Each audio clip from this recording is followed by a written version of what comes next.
So, kuha lang kayo ng medyo malaking pan, yung kasyang-kasya yung bread nyo. Para malay natin siya ng flat.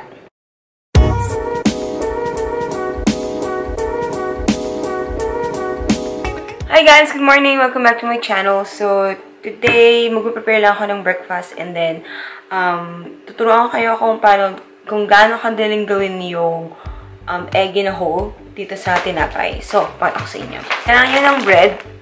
So, preferably yung loaf of bread. So, ito, kaka-bake ko lang nito ng isang araw. So, itong gagamitin natin. And then, kailangan nyo ng, of course, eggs. Yan. Also, kailangan nyo ng mason jar. Kung wala kayong mason jar, pwede rin yung common na baso. Basta yung may pang, ito gagawin natin pang sukat. Kung wala kayo ng mason jar or kahit yung ganito, yung pang takip sa mason jar. So, as much as possible, ang kunin nyo yung regular lang. Kasi merong ibang mason jar na wide yung pinaka-mouth. So, ito lang gagawin natin yung normal. Kuha lang tayo ng tinapay. Yan. So, depende sa inyo kung gaano kalaking tinapay. Kaso, yung ginawa ko parang medium size to large size. So, medyo malaki yung na-bake ko. So, i-ano nyo na sa gitna. And then, paikot nyo lang. Para lang makuha natin yung bread. So, dito natin lulutuin yung egg mamaya. Huwag nyo itatapon to kasi pwede nyo pa rin naman tong lutuin with butter. So, ito-toast nyo to. And then, kuha tayo ng another bread.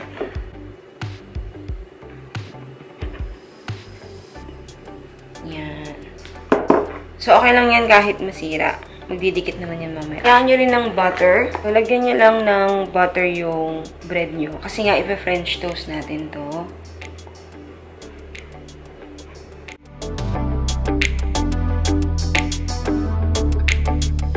Okay, so once mainit na yung pan nyo, lagay kayo ng konting oil para hindi masyadong ma-burn yung butter. Nalagyan tayo ng konting butter. I-spread lang natin to. Coat lang natin yung pan. So, ang ilalagay rin na part is yung walang butter.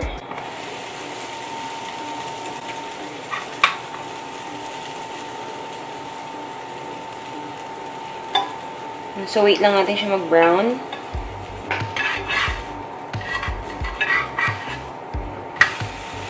Yan. So, once nag-brown na, ilagay na natin yung egg.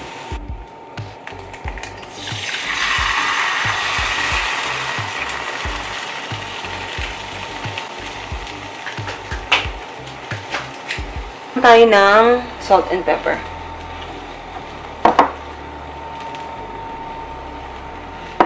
So, hintayin lang natin maluto yung egg. Alam natin na hindi ma-overcook ang ating bread.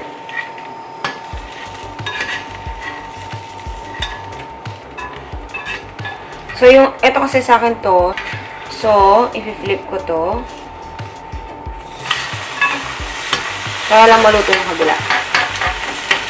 Nang super saglit lang.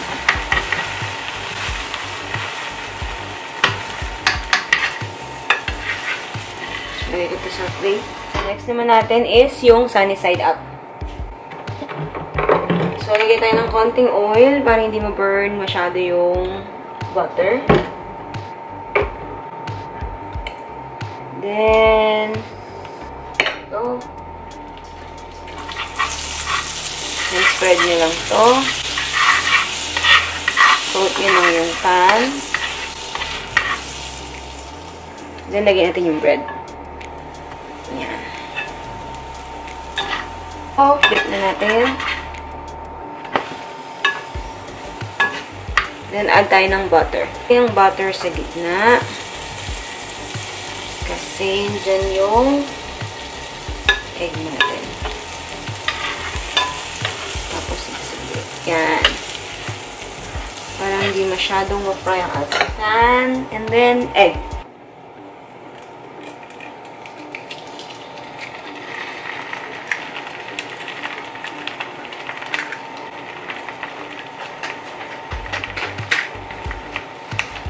Salt and pepper.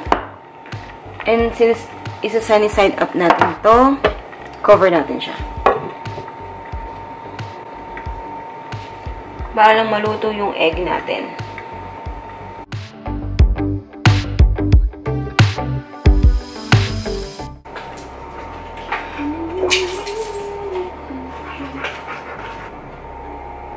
Yan. So, ito na ang ating sunny side up. Yan na siya. Butter lang kasi. Oops.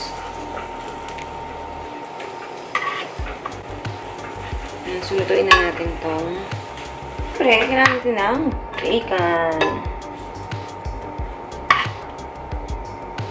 So, init ko lang itong bacon.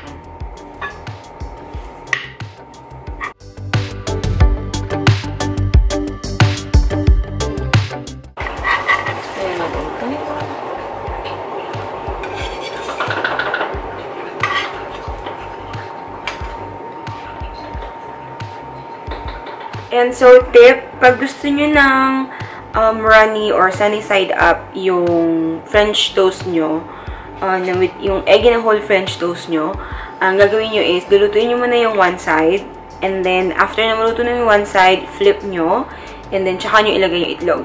Para sunny side up pa rin yung kalalabasan ng itlog. Pero, kung gusto nyo na both na luto, yung egg whites and yung egg yolk, from onset na ilagay nyo yung bread nyo, ilagay nyo na rin yung egg. Para pag finlip nyo, together, maluluto yung kabila ng egg nyo. Yan, so, itong aming breakfast. Ang egg in a whole and bacon. So, nauna na naman siya. Mabuti. So, breakfast tayo. So, eventually, napunta sa kanya yung fried. Sa akin napunta yung sunny side up. Wala akong choice. So, pwede nyo siyang lagyan ng avocado or pwede nyo siyang lagyan ng butter, mayonnaise, or whichever you fancy. So, try natin.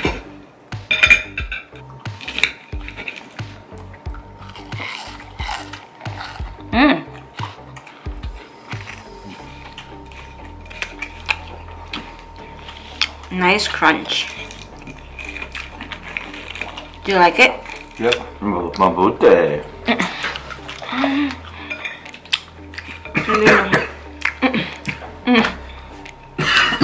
So, cut lang natin tong egg. So, ayan siya.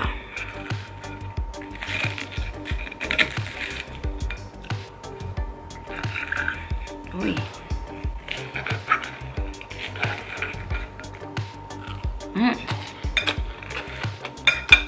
Yes.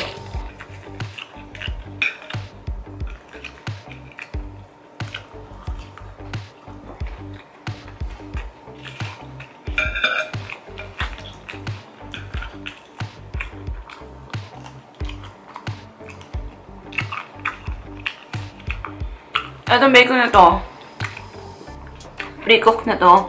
So, frozen to. Pwede nyo siyang iinit sa microwave. Or, since nagluluto naman ako kanina, sa stovetop ko siya niluto. Pero, eto, mas best pa rin yung fresh na bacon. Kaysa sa frozen. Masarap na bacon yun na nasa Sprout. Sa Sprout Market.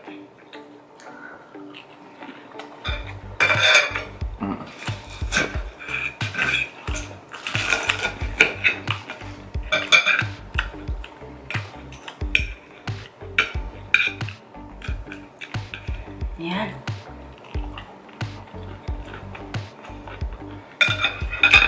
Sakto lang yung butter niya, yung crunch. So, yun yung trick doon para maluto yung ibabaw. At gusto nyo sunny side up, takpan niya. Anyway. So, tapusin lang namin yung pagkain namin, guys.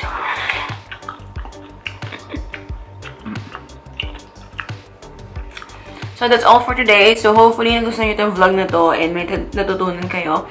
So please don't forget to like and share and subscribe and hit the notification bell if you would like to be notified every time we upload a new vlog. So till next time guys.